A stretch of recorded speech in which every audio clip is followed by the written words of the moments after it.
ये CDS examination है क्या? सर सीडीएस एग्ज़ाम एक सपना है इस देश के हर युवा का, जो भी जाना चाहते हैं फोर्सेस में एज एन ऑफिसर। मान लीजिए अगर कोई बच्चा भी ग्रेजुएशन के पहले ईयर के अंदर, फर्स्ट ईयर के अंदर है, तो उसको तैयारी तब से शुरू करनी चाहिए या ग्रेजुएशन के लास्ट ईयर में आने के बाद? अगर आप एनडीए सीडीएस किसी के लिए भी करना चाहते हैं तैयारी, तो वो उसी दिन से शुरू हो जाती है जब आप जीवन में ये सोचते हैं कि मैं क्या करूँगा। हम ही हमें तो क्या हम हैं, तुम ही तुम हो तो क्या तुम हो, जब हम और तुम है तो ये देश है। प्रेशर का किसी भी एस्पिरेंट के माइंडसेट पे क्या असर पड़ता है? प्रेशर को हैंडल कैसे किया जाए? क्या तरीका है, किस तरीके से इस प्रेशर को हैंडल किया जा सकता है? सबसे पहले जब एग्जाम की तैयारी करते हो तो आपको शेड्यूल प्रॉपर बनाना पड़ेगा कि क्या आपको लाइफस्टाइल फॉलो करना है। बच्चे के अंदर जो पर्सिवरेंस और रेजोल्यूशन होता है कि नहीं भाई डिफेंस सर्विसेज में जाना है, खुद को प्रूव करना है, वो उसको बहुत हेल्प करता है इन चीज़ों को डील करने में। पूरे प्रोसेस के अंदर किसी भी एस्पिरेंट के अंदर क्या चीज़ को जानने की कोशिश की जाती है? एकेडमिक्स नॉलेज आपका पता किया जाता है कि किस सब्जेक्ट की पकड़ कितनी है और कंसेप्चुअल क्लैरिटी कितनी है। पहले विमेन को सिर्फ सपोर्ट रोल्स में रखा जाता था, जैसे कि आपका मेडिसिन हो गया, एजुकेशन हो गया, लेकिन अब वो फ्रंट लाइन कॉम्बैट रोल्स में भी आ रही हैं यहाँ पे।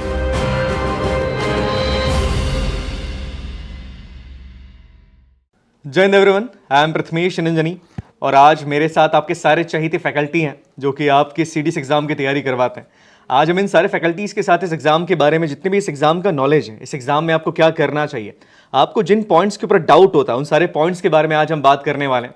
और मैं सारे फैकल्टीज़ का यहाँ पर स्वागत करता हूँ। कई बार क्या होता है, सीडीएस एग्जामिनेशन, अगर मैं इस एग्ज़ाम के बारे में बात करूँ तो भारत का सबसे बड़ा डिफेंस रिलेटेड एग्जामिनेशन है और इसको लेकर बच्चा कई बार कंफ्यूज होता है कि एग्ज़ाम की तैयारी कैसे करना है, क्या करना है, किस तरीके से अपने आप को प्रिपेयर करना है। और इस प्रिपरेशन के दौर में केवल ये नहीं होता है कि बच्चे को केवल पढ़ाई करनी, कई बार बच्चा अपने इमोशंस के साथ भी, बहुत सारे बदलाव होते हैं, इमोशनल चेंजेस बच्चे के अंदर आते हैं। कई बार उसे अपनी पेरेंट्स को फेस करना पड़ता है, कई बार बहुत सारी चीज़ें ऐसी होती है जिसे फेस करना बच्चे के लिए थोड़ा सा मुश्किल होता है।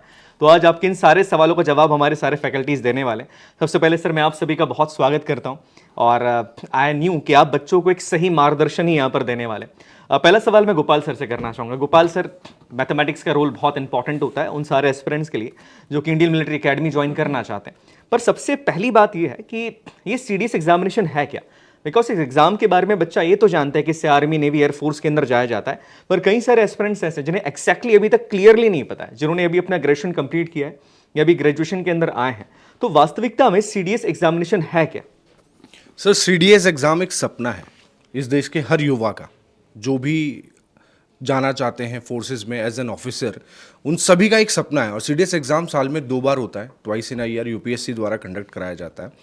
और इस एग्ज़ाम का पैटर्न जो है 3 फेजेज़ में कंप्लीट होता है। पहला फेज़ जो है इंग्लिश का रहता है, सेकंड फेज़ जो है आपका जीएस का, और थर्ड फेज़ आता है मैथ्स का।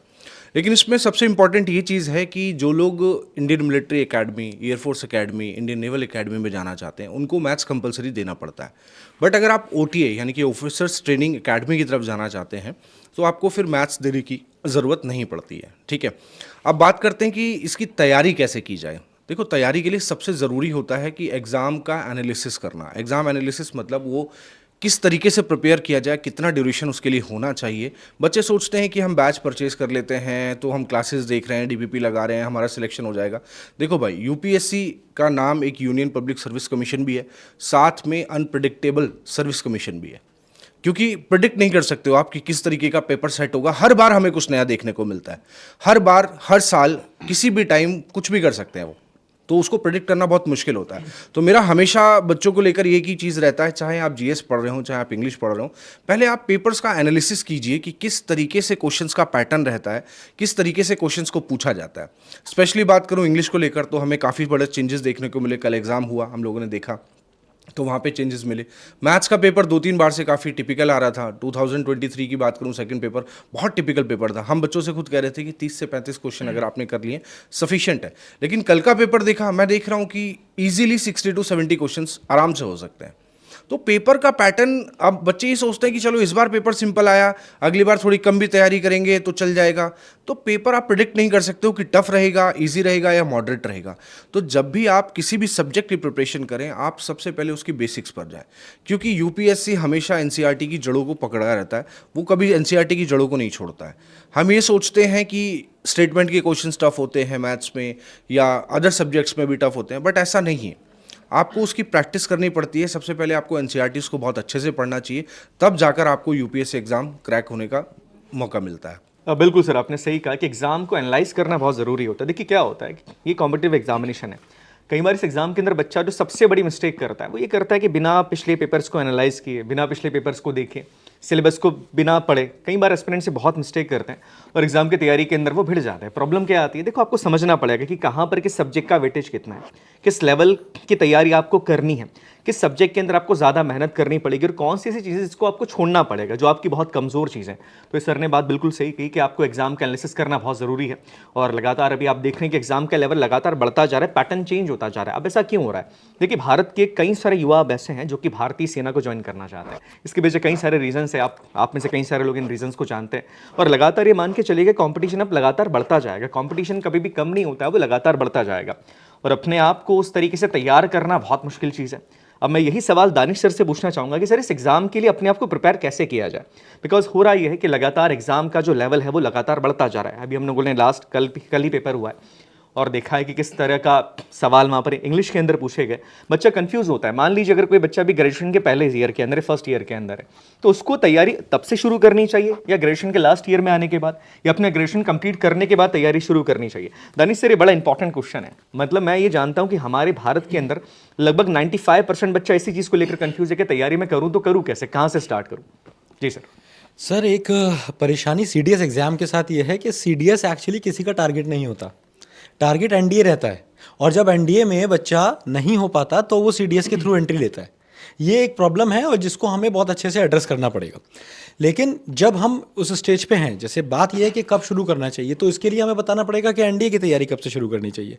तो आपके लिए, आप कुछ भी जीवन में करना चाहते हैं, सबसे इंपॉर्टेंट होता है आपका एटीट्यूड, कि आप उस चीज़ को कितने मन से चाहते हैं और कितनी शिद्दत से आप उसे करना चाहते हैं। अगर आप एनडीए या सीडीएस किसी के लिए भी करना चाहते हैं तैयारी, तो वो उसी दिन से शुरू हो जाती है जब आप जीवन में ये सोचते हैं कि मैं क्या करूँगा।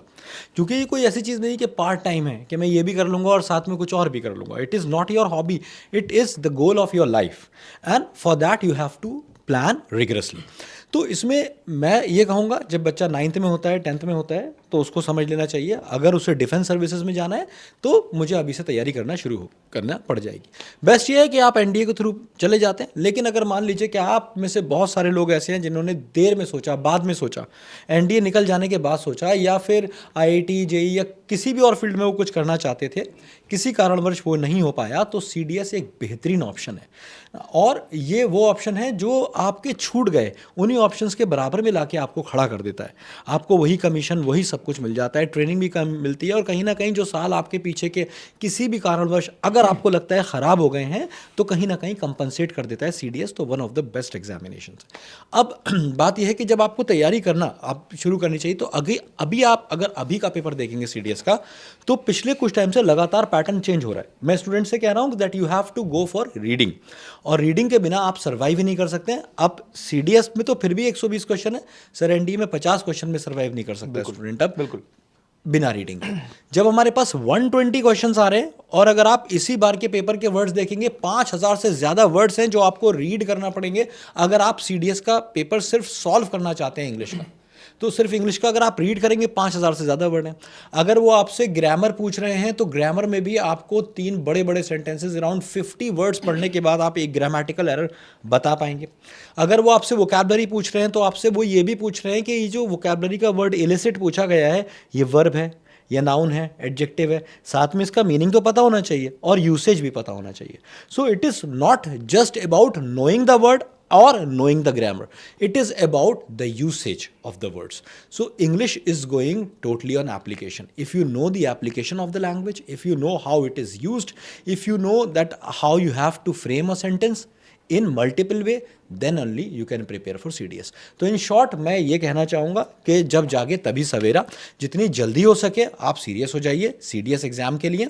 और तैयारी का तरीका यह है कि आप इंग्लिश के लिए मैं कहूँगा कि सबसे इंपॉर्टेंट है रीडिंग। रीडिंग की हैबिट होना चाहिए। रीडिंग ये आपके लिए ऐसी है कि जैसे मान लीजिए कोई पहलवानी कर रहा है तो सुबह उसे सबसे पहले बादाम खाने हैं, वो उसे जो भी वो अपना ग्राइंड करते हैं सर, पीसते हैं ना दिन भर की एनर्जी के लिए, that is something most important. 120 question और 60-65 भी अगर कल वाले पेपर में 13 अप्रैल को जो हमारा पेपर हुआ कोई 65 भी कर आ रहा है तो बहुत बड़ी बात है। तो उस क्वेश्चंस को 65 तक भी पहुंचाने के लिए आपको क्या करना पड़ेगा, 65 to 70 क्वेश्चंस अटेम्प्ट करने के लिए भी you have to go for rigorous reading. तो आप रीड करिए। अब बात आती है कि मैं क्या रीड करूं, तो बच्चे sir usually the Hindu editorial उठा लेते हैं, ठीक है, और फिर वो उसमें फंस जाते हैं। 1.5 घंटे में उन्हें एडिटोरियल समझ में आ रहा है। Don't waste your time in such way. आपको क्या करना है, आपको वैरायटी में रीड करना है। कभी नॉवेल पढ़िए, कभी मैगजीन पढ़िए, कभी कोई ऑटोबायोग्राफी उठा लीजिए, कभी फिक्शन उठा लीजिए, कभी साइंस फिक्शन उठा लीजिए, जो आपको अच्छा लगे, जो आपका एरिया ऑफ इंटरेस्ट है आप वो उठाइए, बस पढ़िए और ज़्यादा से ज़्यादा पढ़िए। जब आप पढ़ते हैं तो आपका इंग्लिश सेंस बेटर होता है, आपकी रीडिंग स्किल्स, आपकी रीडिंग मेमोरी, आपकी रीडिंग रेंज, आपकी वोकैबुलरी, आपकी वर्ड पावर, सब कुछ एकदम बेटर होती है रीडिंग करने से। हर बार नया क्वेश्चन आ रहा है। मैं भी सर अब सोच रहा था सब अगर मैं चेंज भी करूंगा, पिछली बार भी किया, उससे पिछली बार भी किया, फिर नया पेपर दे दिया। तो सोल्यूशन यही है कि अब कल वाले पेपर में बहुत सारे बच्चे को यही नहीं पता था कि इस क्वेश्चन के जो इंस्ट्रक्शंस हैं वो क्या हैं। इंस्ट्रक्शन नहीं समझ पा रहा है बच्चा, तो क्वेश्चन को आप सॉल्व कैसे करेंगे। तो जब हर बार नया इंस्ट्रक्शन आएगा तो आपको इंस्ट्रक्शंस भी अच्छे से पढ़ना पड़ेंगे और हर चीज़ के लिए अल्टीमेटली मुझे फिर आना पड़ेगा रीडिंग के लिए ना। तो ये मास्टर की है। अगर आप CTS एग्ज़ाम क्रैक करना चाहते हैं, आप रीडिंग करिए, एक अच्छा सा वोकैबुलरी रजिस्टर बनाइए। ग्रामर के नोट्स के लिए मैं आपके साथ हूँ, क्या क्या आएगा, क्या पैटर्न रह सकता है, वो सारी चीज़ें हम आपको कराएंगे।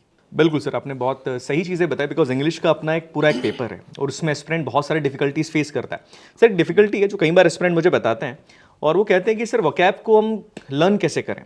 नॉर्मली अब वोकैब जैसे आपने कहा कि बहुत सारे वर्ड्स आपको लर्न करने पड़ते हैं। इन जितने भी सब्जेक्ट्स होते हैं उन सब्जेक्ट्स के अंदर क्या होता है कि किसी टॉपिक को पढ़ने के लिए थोड़ा सा समय दो, वो चीज़ें आपको रिमाइंड रह जाती। बट वोकैब के अंदर ये होता है कि चीज़ें आपको रिमाइंड में नहीं रहती, माइंड के अंदर वो बड़ी स्किप हो जाती है बहुत जल्दी। अब अगर मैं ये करूँ कि रोज़ के मैं 10 वर्ड्स करके आ रहा हूँ, रोज़ के मैं 10 वर्ड्स अगर मैं एग्जाम से पहले मैं रोज़ 10 वर्ड प्रिपेयर भी करता हूँ, उसको माइंड में रखना मेरे लिए बड़ा मुश्किल हो जाता है। और ये कई सारे एस्पिरेंट की बहुत बड़ी क्यूरी है, बहुत इस समस्या से जूझ रहे हैं वो। तो क्या करना चाहिए, बिकॉज वोकैब के बिना मेरे हिसाब से इंग्लिश को क्रैक करना बड़ा मुश्किल हो जाता है, इंग्लिश का पोर्शन बड़ा डिफिकल्ट हो जाता है। सर हम लोग जब स्कूल्स में थे और स्कूल कभी चेंज करते थे, नए क्लास में आए तो देखा 70 बच्चे बैठे हैं, सबके नाम तो नहीं पूछते थे हम जाके, लेकिन 5 से 10 दिन के अंदर हमें हर बच्चे का नाम अपने आप पता होता था, चाहे हमारे क्लास में 70 बच्चे हों।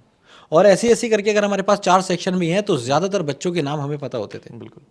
वो कैसे होते थे कि जब आप किसी चीज़ को हर दिन देखते हैं, हर दिन करते हैं, तो आपका ब्रेन अपने आप उसे एब्जॉर्ब कर लेता है। तो the very first thing you have to do as a student is to have a vocabulary register. जहाँ भी आपको जो भी, इतने सारे टीचर्स हमारे साथ बैठे हैं, सब इंग्लिश यूज़ करते हैं अपने सेशंस में, सबकी PPTs में आपको इंग्लिश मिलेगी।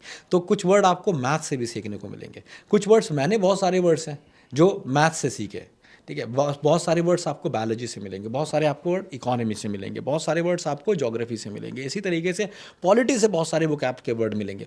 उन वर्ड्स को एक भी वर्ड आपका ऐसा नहीं आना चाहिए जो आपको नहीं आता हो, सिर्फ आप उसे वोकैबुलरी रजिस्टर में नोट कर लीजिएगा। दूसरी चीज़, जब आपको मौका मिले इस वोकैबुलरी रजिस्टर को आपको देखना है, इसके फ़ोटोज़ खींच के आप अपने पास रख देते हैं। खाली बैठे हैं आप, बस में ट्रैवल कर रहे हैं, ऑटो में ट्रैवल कर रहे हैं, किसी का वेट कर रहे हैं, आप बस उन वर्ड्स को देखिए, सिर्फ देखिए, रटना नहीं है, सिर्फ आप देखेंगे तो भी होगा। और मोस्ट इंपॉर्टेंट मैं बार बार कहूँगा कि मास्टर की क्या है, रीडिंग। जब आप रीड करते हैं और मान लीजिए कोई एक ऐसा वर्ड है, मान लीजिए आपका वर्ड सम्शियस एक वर्ड है, एग्जाम में भी आया था कल, तो सम्शियस मान लीजिए आपने वर्ड देखा और सम्शियस आपने एक बार याद किया और याद करके आप भूल गए, तो पहले वर्ड से सर हम क्या होते हैं, पहले हम फेमिलियर हो जाते हैं कि सम्शियस मैंने कहीं पढ़ा तो है, शायद मेरे वोकैब रजिस्टर में लिखा है, क्या था ये ध्यान नहीं आ रहा, 1-2 बार उससे हम गलत सोचते हैं दिमाग में, और फिर एक टाइम ऐसा आता है हमें एकदम पता होता है। सम्शियस, स्क्रम्शियस, ये जितने भी वर्ड इस तरह के होंगे वो हमें अपने आप ही याद होते जाते हैं। तो it is a slow process, ये एक दिन में आप, जैसे अगर कोई चाहे कि मैं किसी मतलब कोई चाहे जॉन अब्राहम जैसी बॉडी बना लूँ तो सर वो 5 दिन का काम नहीं है। अगर किसी के पास 10 करोड़ भी है और वो कह रहा है सर 3 महीने में करवा दो, नहीं हो सकता। गुड थिंग्स टेक टाइम, अच्छी चीज़ें वक्त लेती हैं, तो उसमें वक्त लगेगा। आप एक वोकैब रजिस्टर बनाइए, उससे हल्के हल्के वोकैब इम्बाइब होगी, हल्के हल्के 5 महीने में, 6 महीने में, जितने भी दिन में आप तैयारी करेंगे, कोशिश कीजिए कि कोई भी वर्ड आपसे मिस ना हो, हर वर्ड को ग्रैप्स करने की कोशिश कीजिए, और जब तक करते रहिए जब तक आपका एग्जाम है। इसका फ़ायदा आपको कहाँ मिलेगा, इसका फ़ायदा आपको एग्जाम में मिलेगा। एग्जाम से एक दिन पहले तक आपको सिर्फ ये सोचना है कि आपके पास जो बॉक्स है उसमें आप कितनी वोकैब डाल सकते हैं, और वो बॉक्स है आपका ब्रेन, और उसे लेके जाइए आप एग्जामिनेशन हॉल में, और एग्जामिनेशन हॉल में वो आपकी बहुत हेल्प करने वाला है। बिल्कुल सर, बिल्कुल आपने सही कहा, कंसिस्टेंसी मैटर्स, वो चीज़ बड़ी इंपॉर्टेंट होती है, आप कितने कंसिस्टेंट हैं। लगातार अगर आप रोज़ 10 वर्ड्स अगर आप पढ़ भी रहे हैं तो उसको रिमेंबर करना काफ़ी ज़रूरी होता है, और ये कहा जाता है वैसे भी कि revision is the key of success. Sir, अगर मैं यहाँ पर इंग्लिश के बारे में एक छोटा सा सवाल और आपसे पूछना चाहूँगा।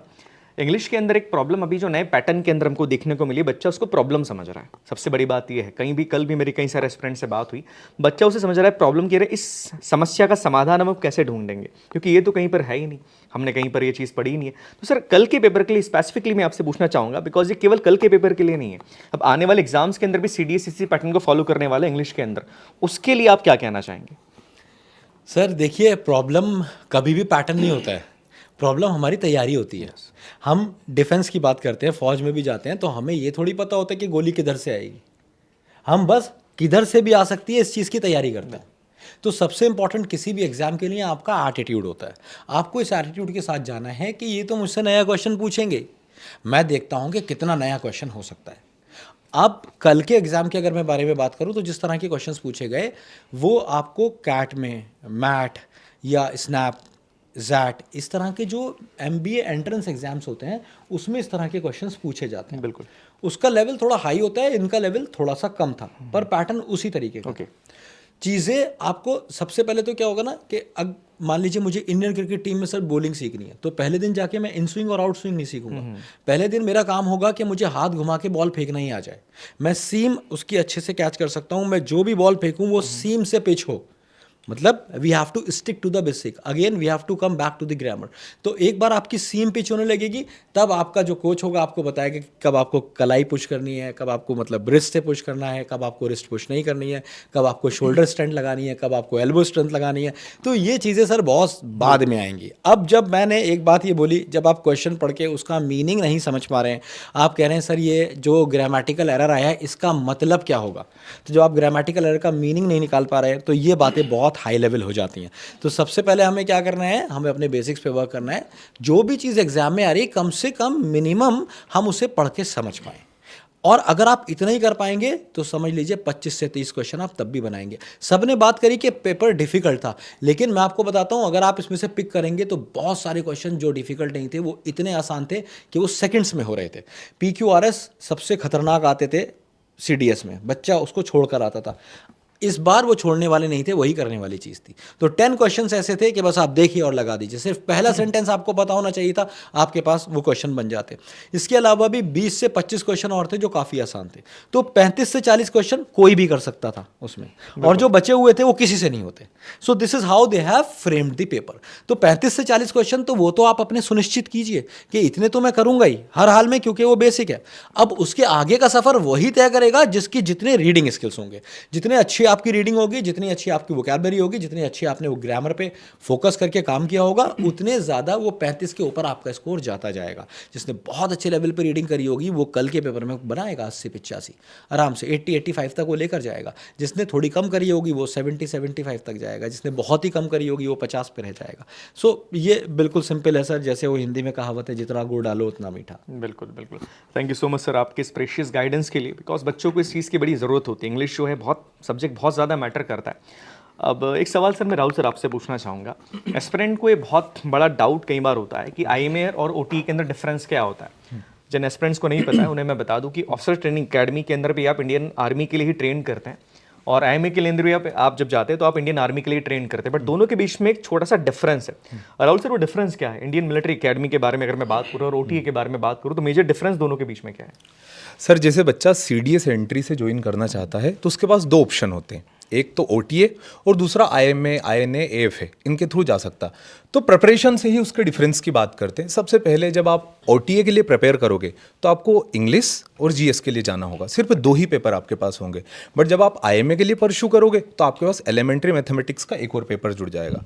फिर आती बात ट्रेनिंग की, कि जब आपकी ट्रेनिंग होगी तो OTA में आपकी ट्रेनिंग 9 से 11 महीने चलती है, वहीं IMA में आपकी ट्रेनिंग 1.5 साल चलेगी। अब कमीशन की बात हो जाती है कि हमारा कमीशन कैसे होगा, तो OTA में आपका शॉर्ट सर्विस कमीशन होता है 10 साल के लिए, और वो एक्सटेंडेबल होता है। बट IMA के लिए आपका परमानेंट कमीशन होता है। तो ये कुछ बेसिक डिफरेंस होते हैं सर IMA और OTA के अंदर। ओके, तो ये बेसिक डिफरेंस कई बार क्या होता है कि बहुत मेजर चेंज भी बन जाता है। देखिए आपको समझना पड़ेगा, मतलब मैं सारे अपने एस्पिरेंट्स को यही चीज़ कहता हूँ कि अगर पॉसिबल हो सके तो आप IMA के लिए ट्राई कीजिएगा, बिकॉज जब आप फोर्स सर्विसेज के अंदर जाते हैं तो सर्विसेज के अंदर जाने के बाद प्रमोशन के चांसेस आईएमए के अंदर ज़्यादा होते हैं। Thank you so much. And sir एक और बात है कि दोनों के लिए हमें जाना ही इंडियन आर्मी के लिए है। वो एक बात है, हिंदी मूवी की बड़ी बेहतरीन कहावत है कि हम ही हम है तो क्या हम है, तुम ही तुम हो तो क्या तुम हो। जब हम और तुम है तो ये देश है। बिल्कुल दोनों ही उसमें बेस्ट होते हैं सर। बिल्कुल बेस्ट। और ये चीज़ है कि फोर्सेस में सारी चीज़ें समान होती हैं, एक जैसी हैं। कई बार ये आपके प्रेफरेंस पे डिपेंड करता है और कई बार आपके सिचुएशन पे डिपेंड करता है कि आप कहाँ ज्वाइन करना चाहते हैं। Thank you so much sir. CDS की इस पूरी जर्नी के अंदर एस्पिरेंट जो है वो काफ़ी ज़्यादा प्रेशर के अंदर होता है, और इस प्रेशर के ऊपर एक सवाल मैं सवीर सर आपसे पूछना चाहूँगा। ये जो प्रेशर है, ये प्रेशर उसके माइंडसेट पे क्या असर डालता है? बिकॉज प्रेशर हर जगह से आई थिंक यहाँ पर होता है, फैमिली से भी होता है, कई बार करियर का एक टेंशन होता है। गर्ल्स की अगर मैं बात करूँ तो गर्ल्स के ऊपर शादी का प्रेशर कई बार होता है, परिवार वाले दबाव डालते हैं कि आप फोर्सेस में क्यों जा रहे हो, इस एज में आपको शादी कर लेनी चाहिए। तो इस प्रेशर का किसी भी एस्पिरेंट के माइंडसेट पे क्या असर पड़ता है? सर प्रेशर की बात करें तो डेफिनेटली कॉलेज में आकर बच्चों के ऊपर प्रेशर आना शुरू हो जाता है कि भाई जॉब देखनी है, सेटल होना है, काफ़ी सारे रिस्पॉन्सिबिलिटीज़ होती हैं। पर्टिकुलरली बात करें तो फैमिली रिस्पॉन्सिबिलिटीज़ भी बहुत ज़्यादा होती हैं। कॉलेज के बाद करियर में आपको एक स्टेबिलिटी चाहिए ही होती है। एंड इस प्रेशर को हैंडल करना, यही हमें ये एग्ज़ाम सिखाता है सर। अगर मैं आपको बताऊँ, पहली चीज़ तो ये कि सर डिफेंस सर्विसेज जब एक बच्चा ज्वाइन करने के बारे में सोचता है तो वो बहुत पहले से डिसाइड कर चुका होता है। मुझे इतना लगता है कि 90% बच्चे बहुत पहले से डिसाइड कर लेते हैं कि उन्हें डिफेंस सर्विसेज को ज्वाइन करना है। एंड जैसा हम हमेशा बात करते हैं कि डिफेंस सर्विसेज जो है वो कोई जॉब नहीं है, वो एक इमोशन है। तो बच्चा वहाँ जाना ही चाहता है। हाँ, प्रेशर डेफिनेटली आता है, एक पीयर प्रेशर होता है, फैमिली प्रेशर होता है, फाइनेंशियल प्रेशर भी आता है, लेकिन बच्चे के अंदर जो परसिवरेंस और रेजोल्यूशन होता है कि नहीं भाई डिफेंस सर्विसेज में जाना है, खुद को प्रूव करना है, वो उसको बहुत हेल्प करता है इन चीज़ों को डील करने में। नेक्स्ट थिंग सर कि जब भी कभी आप किसी कॉम्पिटिटिव एग्जाम की तैयारी करते हैं तो it's a time taking process. बिल्कुल राइट। आप कभी भी ये एक्सपेक्टेशन लगाकर नहीं बैठ सकते हैं कि नहीं हम बस एक बार में सोचें और वो हो जाए। काफ़ी लंबा जर्नी होता है ये, एंड उस जर्नी को आपको पूरा करना होता है, कई चीज़ें सीखनी होती हैं, तब जाके आप एक कॉम्पिटिटिव एग्जाम के लिए पूरी तरीके से तैयार होते हैं। तो it's a time taking process definitely. But in सब के बीच में हाँ, हमें खुद पर भरोसा रखना है। कई बार मेंटल ब्रेकडाउन्स भी आते हैं सर, हमने भी तैयारियां की हैं और देखा है कि मेंटल ब्रेकडाउन आता है, बहुत बार चीज़ें दिमाग में आती हैं, बहुत चार लोग बातें बोल रहे होते हैं। But at the end of the day आप अपने दिल और अपने दिमाग की सुनिए, तैयारी करते रहिए, खुद पर भरोसा रखिए। बिकॉज जितने भी टॉपर्स से भी सर हमने बात की है, ये सबके लाइफ में ये फेज आया है। If there is up there is also a down, ठीक है। लेकिन टाइम कभी भी सेम नहीं चलेगा, तो बस खुद पर भरोसा रखो। अगर काली रात है तो दिन भी आएगा और दिन है तो रात भी आएगी, that is completely okay.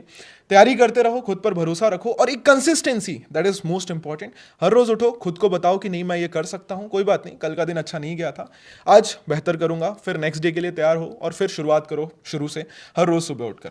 And sir अगर एक दूसरा एस्पेक्ट, छोटी सी बात मैं बोलूँगा कि अगर आप सीडीएस की बात करते हैं तो स्टेबिलिटी ये डेफिनेटली आपको देता है। बिकॉज डिफेंस सर्विसेज के अंदर नो डाउट व्हाट, बट काफ़ी अच्छे तरीके से आपको पे किया जाता है, and one of the best paid jobs में आती हैं ये, तो आपको एक फाइनेंशियल स्टेबिलिटी डेफिनेटली मिलती है। तो उसके लिए आपको परेशान होने की कोई भी ज़रूरत नहीं है।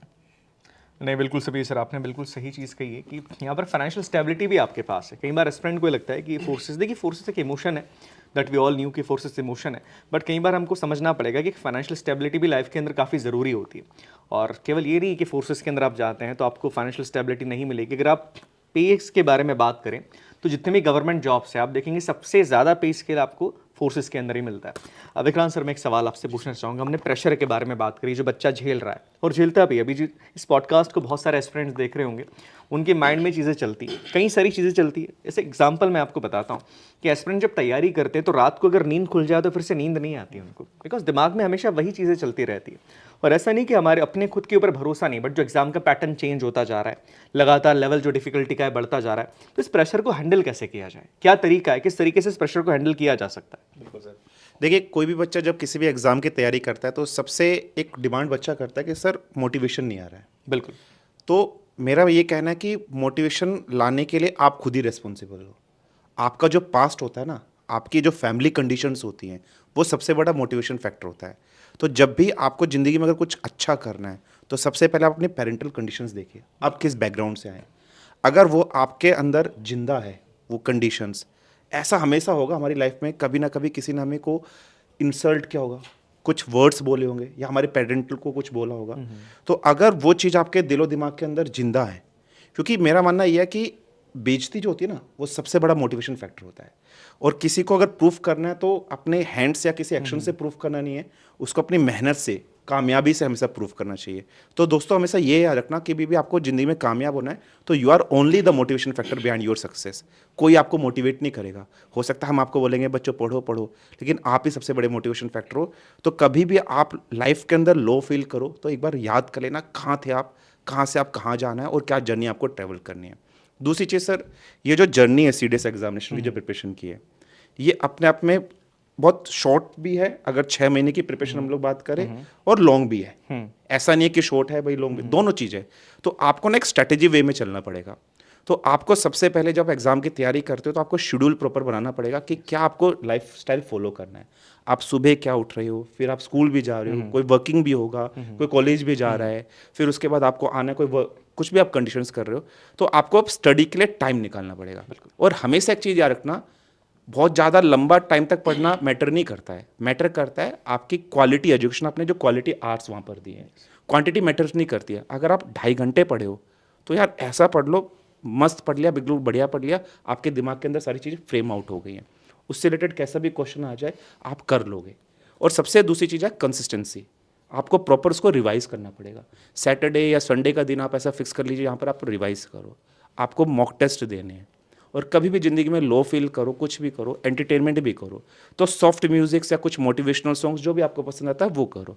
आपकी जो टाइम एक्टिविटी होती है, हॉबीज़ होती है, उसको यूटिलाइजेशन करो। कई बार आपको लग रहा है कि बातचीत करनी चाहिए, दोस्तों से, फ्रेंड सर्कल्स में बातचीत करिए और अपने परफॉर्मेंस को रेगुलर एनहांस करिए। और अगर आप ये चीज़ फॉलो करोगे डेफिनेटली सक्सेस आपकी होगी सर। ये ओवरऑल है। नहीं, बिल्कुल विक्रांत सर, आपने बिल्कुल सही चीज़ें कही कि मोटिवेटेड रहना इस पूरी जर्नी के अंदर बहुत ही ज़्यादा इंपॉर्टेंट चीज़ होती है। संजय सर, मैं आपसे पूछना चाहूँगा कि हम लोग जब भी सीडीएस एग्ज़ाम की बात करते हैं, डिफेंस के किसी भी एग्ज़ाम के बारे में बात करेंगे, हम हमेशा फिजिकल फिटनेस पे ज़्यादा ध्यान देते हैं और वो ज़रूरी भी है। फिजिकल फिटनेस के बिना फोर्सेस में जाना है तो नामुमकिन चीज़ है। बट मेंटल फिटनेस पे कितना ध्यान दिया जाता है और ये कितना ज़रूरी है मेंटल फिटनेस के ऊपर भी ध्यान देना? देखिए, बहुत इंपॉर्टेंट चीज़ है। इस पूरी जर्नी में क्या है, समय का कई बार पता लगता नहीं है।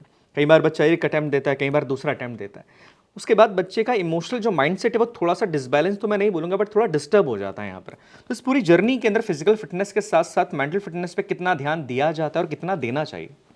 बिल्कुल सर, ये जो क्वेश्चन है बहुत सारे बच्चों में रहता है कि पढ़ते हुए कभी लो फील हो जाता है या फिर हमारा पढ़ाई में मन नहीं लगता। तो ये नॉर्मल, मैं बताऊंगा कि ये जो आपकी पूरी जॉब है जिसे हम डिफेंस सर्विसेज बोलते हैं, चाहे वो आप एयरफोर्स में जाएंगे, नेवी में जाएंगे, आर्मी में जाएंगे, कहते हैं एक सेकेंड फैमिली होती है। और उस फैमिली में आप एक एज ए लीडर जाते हैं जहाँ पर आपको बहुत सारी जो प्रॉब्लम्स हैं सोल्जर्स की भी देखनी है, अपनी भी कुछ दिक्कतें हैं जो फैमिली की हैं जो आपको एडजस्ट करनी है। और जो हम पूरी तैयारी करते हैं तो उसमें फिजिकल फिटनेस तो एक नॉर्मल पैरामीटर है कि आपको इस फौज के एग्ज़ाम में जाने के लिए ये सब करना ही होगा। लेकिन जो आगे का जो पूरा जर्नी है, उस जर्नी में आपका कितना मेंटल आप स्ट्रेस ले पाते हैं, क्योंकि जब हम एसएसबी में गए फॉर एग्जांपल, ये सेकंड स्टेज जब आती है तो वो आपने देखा होगा कि सभी एग्जामिनेशन जो हमारे यहाँ पे कराते हैं प्रिपरेशन, तो उसमें कभी फिजिकल स्टैंडर्ड चेक कर लेते हैं, आपसे रेस करवाते हैं, रनिंग होती प्रॉपर। लेकिन आप एसएसबी में देखिएगा कोई भी स्टेज पे रनिंग का कोई उनका रूटीन नहीं है।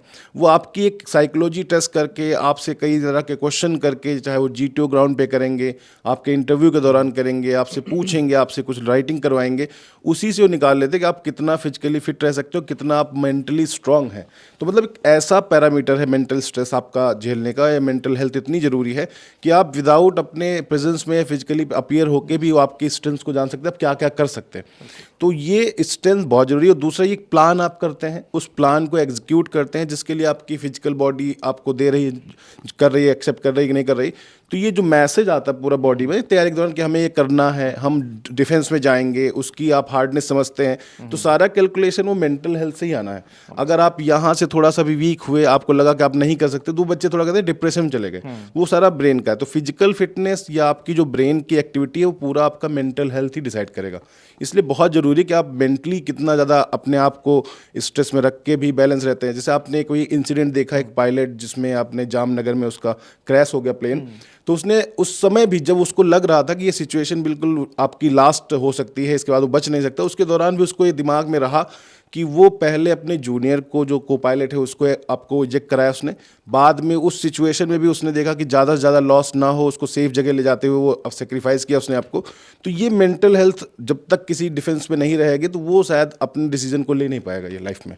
नहीं बिल्कुल संजय सर आपने सही करा। मेंटल हेल्थ मेंटल फिटनेस आज के टाइम पर बहुत इंपॉर्टेंट होती है। देखिए मैं हमेशा एस्पिरेंट को एक चीज़ सिखाता हूँ, जैसे आप अपने कपड़ों के लिए सिलेक्टिव होते हैं, you have to be selective about your thoughts. आप सोच क्या रहे हैं, आपको उस चीज़ पे बहुत गहराई के साथ ध्यान देना चाहिए।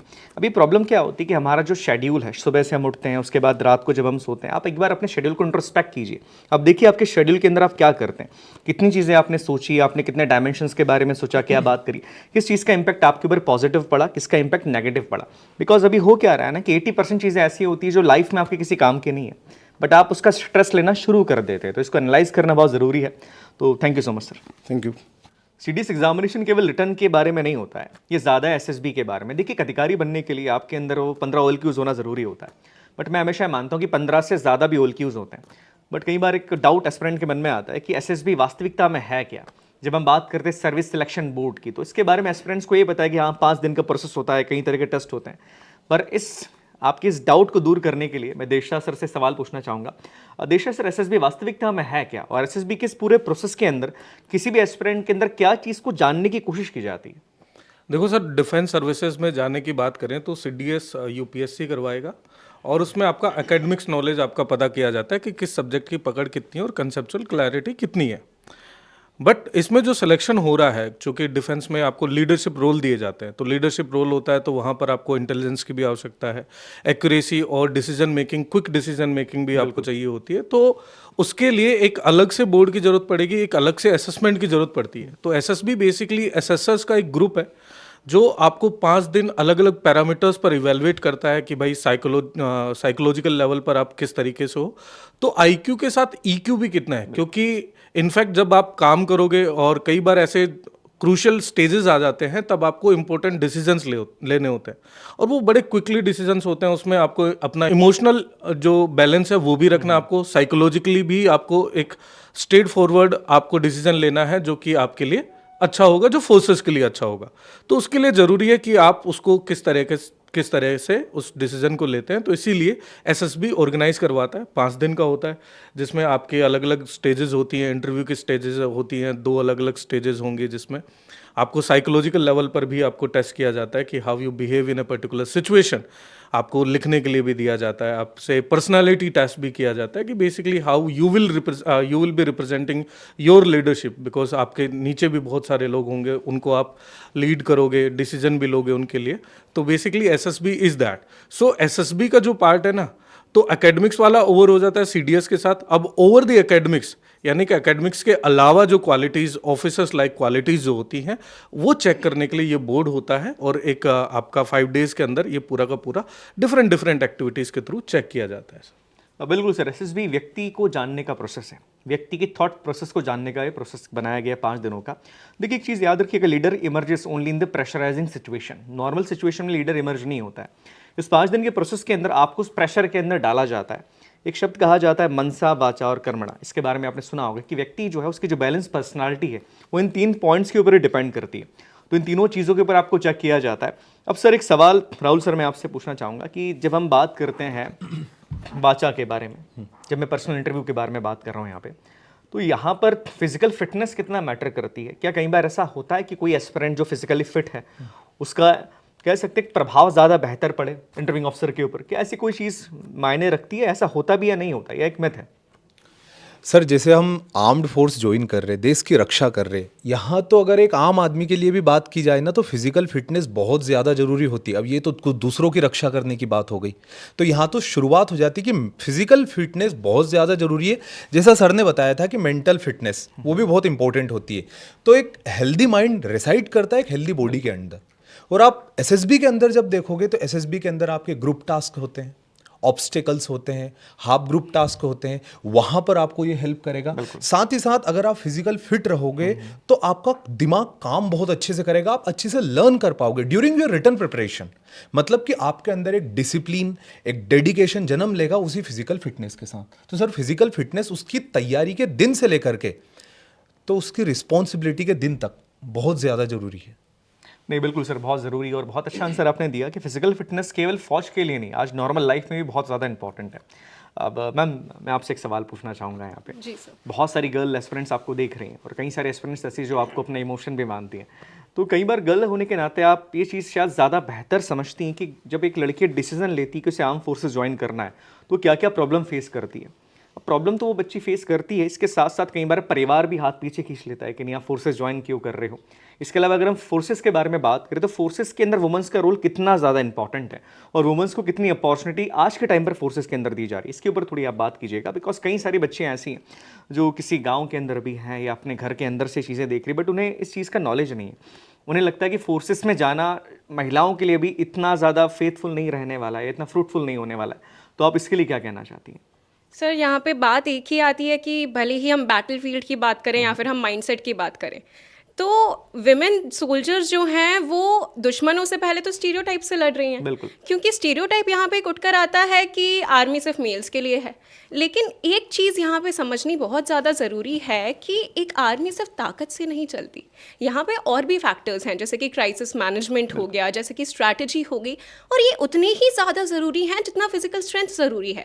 हाँ, मैं ये चीज़ को मानती हूँ कि फिजिकली अलग अलग बनाया गया है, बायोलॉजिकली वी आर डिफरेंट, लेकिन यहाँ पे बात सिर्फ फिजिकल स्ट्रेंथ की हो ही नहीं रही है। एक एफिशिएंट आर्मी वो होती है जहाँ पे हम लोग हर एक चीज़ की बात करें, हम लोग स्ट्रैटेजी की, हम लोग crisis management, we are talking about everything. अब यहाँ पे जब हम इतने अच्छे आइडियल्स के बारे में सर बात करते हैं, हमारे पास में इतने अच्छे अच्छे एग्जाम्पल्स हैं। पहले विमेन को सिर्फ सपोर्ट रोल्स में रखा जाता था, जैसे कि आपका मेडिसिन हो गया, एजुकेशन हो गया, लेकिन अब वो फ्रंट लाइन कॉम्बैट रोल्स में भी आ रही हैं। यहाँ पे हम बात करते हैं कैप्टन तानिया शेगिल की, तो रिपब्लिक डे 2020 में उन्होंने एक मेल कंटिजेंट को लीड किया था। ये चीज़ हम लोगों को ये प्रूव करती है कि लीडरशिप जो है वो यूनिफॉर्म का जेंडर नहीं देखती है। यहाँ पे बात एक सिंपल सी है, विमेन के लिए ये एक अधिकार भी है और एक कर्तव्य भी है, बिल्कुल उतना ही जितना मेल मेंबर्स के लिए है।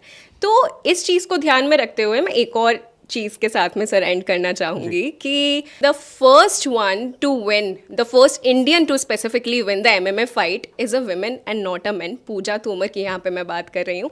तो फिजिकल स्ट्रेंथ वाला भी हमारा यहाँ पे कंसेप्ट वो क्लियर कर रही हैं, वो इस स्टीरियोटाइप को भी यहाँ पे तोड़ रही हैं। Thank you so much ma'am, आपने बहुत सारी चीज़ें यहाँ पर बताई। और देखिए वुमेंस के लिए बहुत अच्छी अपॉर्चुनिटी फोर्सेस बहुत मौका देता है, फोर्सेस आपको इनकरेज भी करता है आगे बढ़ने के लिए। तो आज मैं सारे फैकल्टीज़ का बहुत धन्यवाद देना चाहूँगा। आपने एस्पिरेंट्स के सारे जितने भी सवाल थे, जो भी सवाल उनके माइंड में आते हैं, कई बार एस्पिरेंट को लगता है कि हमारे साथ कोई है, कौन हमारे इन सवालों का जवाब देगा। तो देखिए मैं पूरे डिफेंस वाले की टीम के साथ आपको एक चीज़ उनकी तरफ से कहना चाहता हूँ कि डिफेंस वाला की पूरी टीम हमेशा आपके साथ है। चाहे आप रिकमेंड हो पाते हैं, नहीं हो पाते, एग्जाम के अंदर आप एग्जाम क्लियर कर पाते हैं, नहीं कर पाते हैं, ये चीज़ याद रखिएगा, जीवन के अंदर बहुत सारे रास्ते हैं और डिफेंस वाला की पूरी टीम केवल फोर्सेस के लिए नहीं, जीवन के हर रास्ते पे चलने के समय वो हमेशा आपके साथ रहने वाली है। राहुल सर, आप कुछ कहना चाहेंगे बच्चों से अंत में? सर, एक शायरी है जो मैं बच्चों को बताना चाहूँगा, कहना चाहूँगा कि ना किसी हुस्न की चाहत है, मेरा तिरंगा ही मेरी ताकत है, और मैं तो आशिक हूँ इस तिरंगे का, मेरा महबूब मेरा भारत है। देख लो, भारत है, महबूब है और जवानी है, अपना जोश लगाओ और इस देश की रक्षा करो। जय हिंद। जय हिंद।